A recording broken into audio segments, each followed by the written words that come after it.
Hello, dear students. Let us take the types of static friction. Types of friction. We are going to take in this video.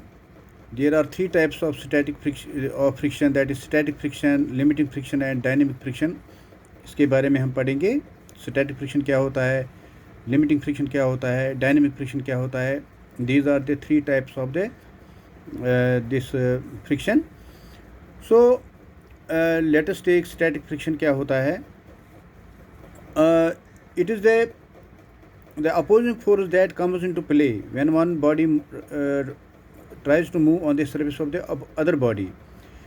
जब एक body move करती है on the surface of the other body, वहाँ पर एक opposite force जो play में आता है, वही उसी को बोलते हैं static force. But the actual motion has not started. मगर एक्चुअल मोशन जो है वो बॉडी की स्टार्ट नहीं होती है, वो बॉडी मूव नहीं करती है on the surface of the other body. So इस फ्रिक्शन को हम बोलते हैं स्टैटिक फ्रिक्शन.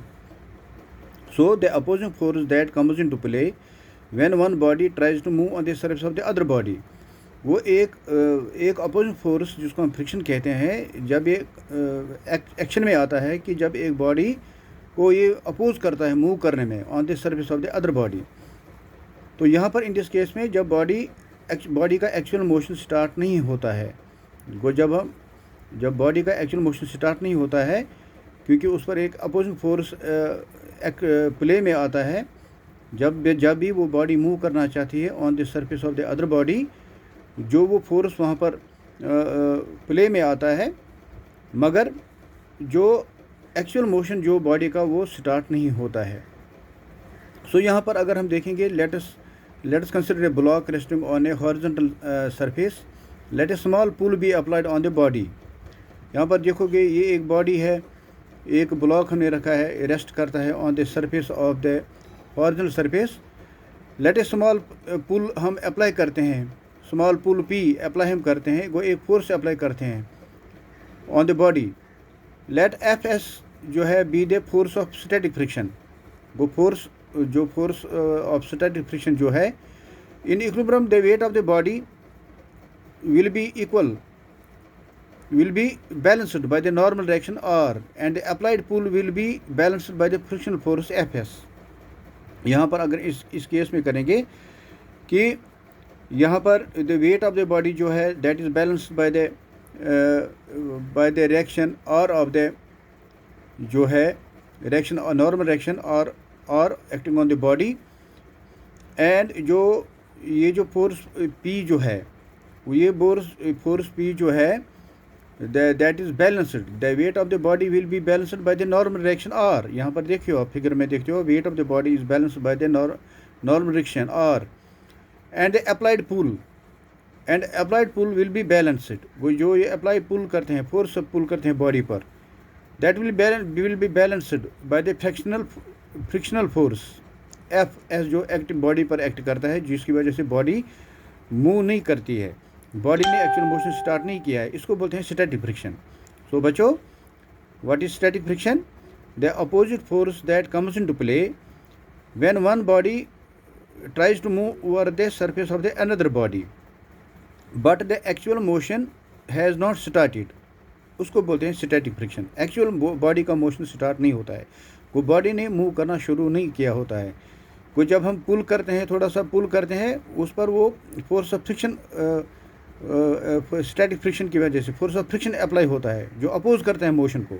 वो यहाँ पर बैलेंस रहता है, क्योंकि बॉडी ने एक्चुअल मोशन मूव नहीं किया है. Actual motion has not started in the body and that is known as static friction. क्योंकि यहाँ पर weight of the body is balanced by the normal reaction R and ये जो द पुल पी, जो फोर्स जो है अप्लाइड पुल जो है P और अप्लाइड फोर्स जो है P, that will be balance by the friction force. यहाँ पर वो R इज mg, वो reaction normal reaction wait of the body के बराबर है. बैलेंस है, ये बैलेंस किया हुआ है wait of the body, normal reaction wait of the body ने नॉर्मल रिएक्शन को ये भी दोनों बैलेंस किया है. और साथ में ये जो अप्लाई फोर्स किया है अप्लाइड फोर्स जो किया है, अप्लाइड पुल जिसको हम बोल सकते हैं P, that will be balanced by the friction force Fs. सो इसकी वजह से बॉडी ने एक्चुअल मोशन स्टार्ट नहीं किया है, इसको बोलते हैं स्टैटिक फ्रिक्शन। तो लिमिटिंग फ्रिक्शन क्या होता है? The maximum value of static friction that comes into play, वो जब when maximum value of the static friction that comes into play when one body is just at the verge of moving over the surface of the other body, वो जब body ने slight move करना शुरू कर दिया on the surface of the other body, जो maximum value of the static friction यहाँ पर होगा उसको बोलते हैं लिमिटिंग फ्रिक्शन। वो limiting friction is the maximum value of static friction that comes into play when one body is just at the verge of moving over the surface of the other body. So this is called limiting friction. तो बच्चों, जब यहाँ पर force apply करते हैं और यहाँ पर बॉडी ने थोड़ा सा चलना शुरू कर दिया है, और जो मैक्सिमम वैल्यू जो यहाँ पर लगेगा, जो मैक्सिमम वैल्यू अपोजिट फोर्स का ये जो यहाँ पर लगेगा, जब बॉडी मूव करना शुरू करेगी थोड़ा सा, वो the body is just at the verge of moving, वो जब बॉडी ने मूवमेंट करना शुरू कर दिया, मूव करना शुरू कर दिया on the surface the other body, वो जो maximum value of static friction है उसको बोलते हैं limiting friction. That is called limiting friction. And उसके बाद हम पढ़ेंगे काइनेटिक फ्रिक्शन क्या होता है या डायनेमिक फ्रिक्शन क्या होता है। It is the opposing force that comes into play when one body is actually moving over the surface of the other body. So kinetic और डायनेमिक फ्रिक्शन जो होता है, it is the opposing force that comes into play, it is the opposing force that comes into play when body actually moves, starts moving, when a body is actually moving on the surface of the body another body. वो जब एक body move करना शुरू करेगी smoothly on the surface of the other body, उस वक्त जो friction बोलते हैं उसको बोलते हैं डायनेमिक फ्रिक्शन और kinematic friction. So when body, यहाँ पर बॉडी स्टैटिक फ्रिक्शन में बॉडी ने मूव करना, मोशन शुरू नहीं हुआ था, मूव करना स्टार्ट नहीं किया है, उसको बोलते हैं स्टैटिक फ्रिक्शन। लिमिटिंग फ्रिक्शन में जब बॉडी ने थोड़ा सा मूव करना शुरू कर दिया on the surface of the body another body, तो उसको बोलते हैं लिमिटिंग फ्रिक्शन। जो maximum value of static friction होगा उस वक्त उसको बोलते हैं लिमिटिंग फ्रिक्शन। और जब ये बॉडी मूव करेगी, चलेगी, व्हेन वो जो इट इज़ द काइनेटिक, उसको बोलते हैं काइनेटिक और डायनेमिक फ्रिक्शन। सो काइनेटिक और डायनेमिक फ्रिक्शन क्या होता है? It is the opposing force that comes into play when one body is actually moving over the surface of the other body. जब एक बॉडी मूव करेगी on the surface of the other body, उस वक्त जो friction उत्पन्न होती है, that is known as kinematic और डायनेमिक फ्रिक्शन। सो ये बच्चों, ये हमने पढ़ा टाइप्स ऑफ फ्रिक्शन के बारे में। फ्रिक्शन के 3 टाइप्स हैं, स्टैटिक फ्रिक्शन है, लिमिटिंग फ्रिक्शन है एंड काइनेटिक फ्रिक्शन है। Now we are going to define these two. Sliding और रोलिंग फ्रिक्शन का डिफिनेशन भी हम पढ़ेंगे। वो स्लाइडिंग फ्रिक्शन क्या होता है, रोलिंग फ्रिक्शन क्या होता है। स्लाइडिंग फ्रिक्शन होता है, it is defined as the opposing force that comes into play when a body slides or tries to slide over the surface of the other body. Sliding friction है जब एक body दूसरी body के surface पर slide करेगी या try to slide करेगी, उसको बोलते हैं स्लाइडिंग फ्रिक्शन। वो स्लाइड करते हैं when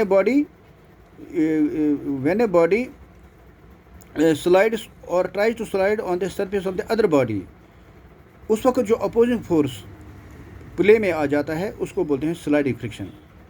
स्लाइडिंग फ्रिक्शन बोलते हैं उसको। वो it is defined as the opposing force that comes into play when one body slides और tries to slide on the surface of the other body.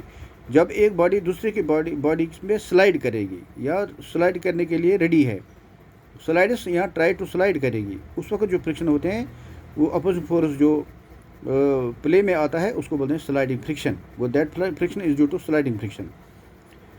Rolling friction होता है, it is defined as a opposing force that comes into play when one body rolls और tries to roll on the surface of the other body. जब roll करती है body, वो when one body rolls और tries to roll on the surface of the other body, उस वक्त जो force opposing force play में आ जाता है उसको बोलते हैं रोलिंग फ्रिक्शन। वो जो अपोजिंग फोर्स उसको डेवलप होता है जिसकी वजह से फ्रिक्शन हो जाता है, when one body rolls or tries to roll on the surface of the other body, उस टाइम उसको बोलते हैं रोलिंग फ्रिक्शन। तो बच्चों, इस वीडियो में हमने एक्सप्लेन किया टाइप्स ऑफ फ्रिक्शन क्या होता है, there are 3 types of friction. Static friction होता है, लिमिटिंग फ्रिक्शन होता है, तीसरा है काइनेमेटिक और डायनेमिक फ्रिक्शन, और उसके साथ ही हमने स्लाइडिंग और रोलिंग फ्रिक्शन भी डिफाइन किया। स्लाइडिंग फ्रिक्शन क्या होता है, रोलिंग फ्रिक्शन क्या होता है। So when you will repeat the videos 1 or 2 times, you will be able to clear your concept in a proper way. Thank you very much. We are continuing our videos.